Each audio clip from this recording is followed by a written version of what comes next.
Hello বন্ধুরা, তোমরা সকলে কেমন আছো? আশা করি ভালো আছো। আর তোমাদের খুশিকে দেখো টাটা করা শুরু করে দিয়েছে, কারণ ওর মজাই মজা। আজকে খুশি যাচ্ছে চিড়িয়াখানা ঘুরতে। তো আমরা ঘর থেকে বেরিয়ে ট্রামডিপুতে আমরা ট্যাক্সি করে নিয়েছিলাম আর চিড়িয়াখানার উদ্দেশ্যে রওনা দিচ্ছিলাম, কিন্তু ড্রাইভার বলল আজকে চিড়িয়াখানা বন্ধ থাকবে, কারণ বৃহস্পতিবার, আর প্রত্যেক বৃহস্পতিবার চিড়িয়াখানা বন্ধ। তোমরাও ভালো করে জেনে নাও, নাহলে আমাদের মতন তোমাদেরও চিড়িয়াখানা ঘোরা হবে না বৃহস্পতিবার এলে। আর কি করব, চিড়িয়াখানা দেখা যখন হচ্ছে না, আর কি বাড়ি ফিরে যাব? যখন ঘুরতে এসেছি, ঘুরতে তো হবেই। আর আমরা চলে এসেছিলাম ভিক্টোরিয়া, চিড়িয়াখানা থেকে একটুখানি দূরে। আর আমাদের মতন অনেকেই চিড়িয়াখানা এসে সবাই ভিক্টোরিয়ায় চলে এসেছে, কারণ চিড়িয়াখানা কারোরই দেখা হয়নি। প্রচুর ভিড় ছিল ভিক্টোরিয়াতে। আর দেখো কত বড় লাইন পড়েছে, আর আমার বর দাঁড়িয়ে আছে লাইনে টিকিটের জন্য। ওকে তো আমি ক্যামেরায় দেখতেই পাচ্ছি না। আর এদিকে আমি আর মেয়ে দাঁড়িয়ে একটু ভিডিও করছিলাম। এরপর আমরা এন্ট্রি নিয়ে নিয়েছি ভিক্টোরিয়ার ভেতরে। আর ভেতরে ঢুকেই আমার বর খাবার নিয়ে বসে গেছে, যেহেতু 12টা বেজে গেছে। তখন ও বললো যে আগে আমরা খাবারটা খেয়ে নেবো, তারপরে আমরা ভিক্টোরিয়াটা ঘুরে দেখবো, যেহেতু আজকে ভিক্টোরিয়ার ভেতরে আমরা যাব। প্রত্যেকবারই মানে আমি এর আগে দুবার এসেছি, কিন্তু ভিক্টোরিয়ার বাইরে থেকে ঘুরেছি, ভেতরে যাওয়া হয়নি। আজকে ভেতরে যাব। তো চলো তোমাদেরকে ভেতরটাও আজকে ঘুরে দেখাবো। আর এখানে দেখতে পাচ্ছ বাড়ি থেকে বানিয়ে নিয়ে এসেছি লুচি, আর তার সাথে চিকেন কষা। মেয়ে তো শুরুই করে দিয়েছে, ও যেহেতু ঝাল ছাড়া চিকেন আলাদা করে বানিয়েছি। আর আমাদের দেখো লাল লাল চিকেন কষা, আর সাথে সাথে লুচি। আর আমার বর তো আগেই খাওয়া শুরু করে নিয়েছে, আর আমি তো ক্যামেরাটা ধরে আছি, তাই বললাম তুমিই খেয়ে বলো কেমন হয়েছে। আর ওর এক্সপ্রেশনটা দেখো খুব ভালো হয়েছে। তো দেখতেই পাচ্ছ, তোমাদেরকে দেখিয়ে দিলাম এখানে। এই যে আমিও নিয়ে নিয়েছি, আর খুশি তো খাওয়া শুরু করেই দিয়েছে। আর এখানে খুবই হাওয়া দিচ্ছে। আর এখানে এইভাবে ঝিলের পাশে বসে ভিক্টোরিয়াতে কষা কষা চিকেন আর লুচি, কেমন খেতে লাগছে? ইয়াম্মি। মায়ের রান্নাটা হাতে ভালো হয়। তো তোমরা দেখলে মেয়ে তো চিকেন কষা খেয়ে প্রশংসা করে দিলে যে মায়ের হাতে রান্না খুব ভালো হয়।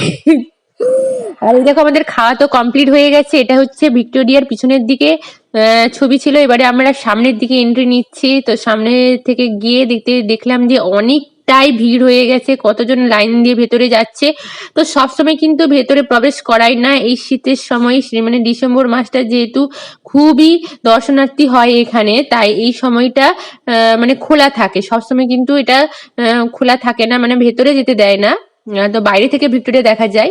তো আমিও এই ফার্স্ট টাইম এলাম। আর এখানে এসে দেখতেই পাচ্ছি যে এখানে রাজার সব এখানে মূর্তি স্থাপন করা আছে। আর ভিক্টোরিয়ার ভেতরটা দেখো কত সুন্দর কারুকার্য করা আছে, এত বছরের পুরনো স্থাপিত ভিক্টোরিয়া, কিন্তু দেখো এত সযত্নভাবে রেখেছে। আর এটা একমাত্র আমাদের কলকাতা শহরে এলেই আমরা এইগুলো দেখতে পাবো, যা আমরা ইতিহাসে পড়ি, যেমন ভিক্টোরিয়া, গঙ্গা নদী, জাদুঘর, তারামণ্ডল, প্রত্যেকটা জিনিস কিন্তু আমরা কলকাতায় পাবো দেখতে।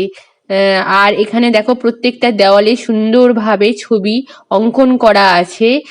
আর রাজারা আগে কিভাবে যুদ্ধ করতো, হাতি ঘোড়া সকল সৈনিকদের ছবি। আর এটা হচ্ছে মডেল ভিক্টোরিয়ার, এইভাবে মডেল আগে তৈরি করে তারপরে ভিক্টোরিয়া স্থাপন করেছিল। আর এখানে দেখতে পাচ্ছ কত বড় বড় হাতি, এখানে যুদ্ধের জন্য সব তৈরি হয়েছিল। আর এখানে দেখো ইংরেজরা কিভাবে সবজি, এখানে সব কি হচ্ছে বুঝতে পারছি না। আর এখানে দেখো যুদ্ধের ছবি, কত সৈনিক, যেটা আমরা মানে এখন যে আমরা বইতে দেখতে পাই, যেমন বাহুবলী, এইসব বইতে আমরা দেখেছি হাজার হাজার সৈনিক। তো সত্যিই হাজার হাজার সৈনিক দিয়ে কিভাবে যুদ্ধ হতো। আর এটা দেখো, এটা একটা নৌকার মতন কিছু একটা, আমি বুঝতে পারছি না। আর পিয়ানো যেটাকে বলে, হয়তো গান বাজনা হতো আগেকার দিনে, মানে সত্যি। আর এত লোক দেখো। আর একটা জিনিস কি বলতো, এখানে কিন্তু ছবি করতে দেয়।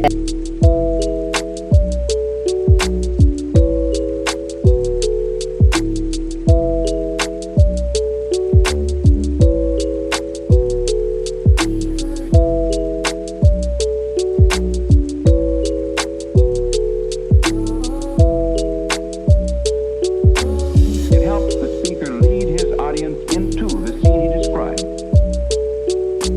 by creating an imaginary picture, usually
আর দেখো একটা কথা কি বলতো, এই বন্দুকগুলো দেখে আমার মেয়ে একটা প্রশ্ন করছে, মা এখানে এত বন্দুক রাখা আছে, একটা বন্দুক নিয়ে চলো না বাড়ি।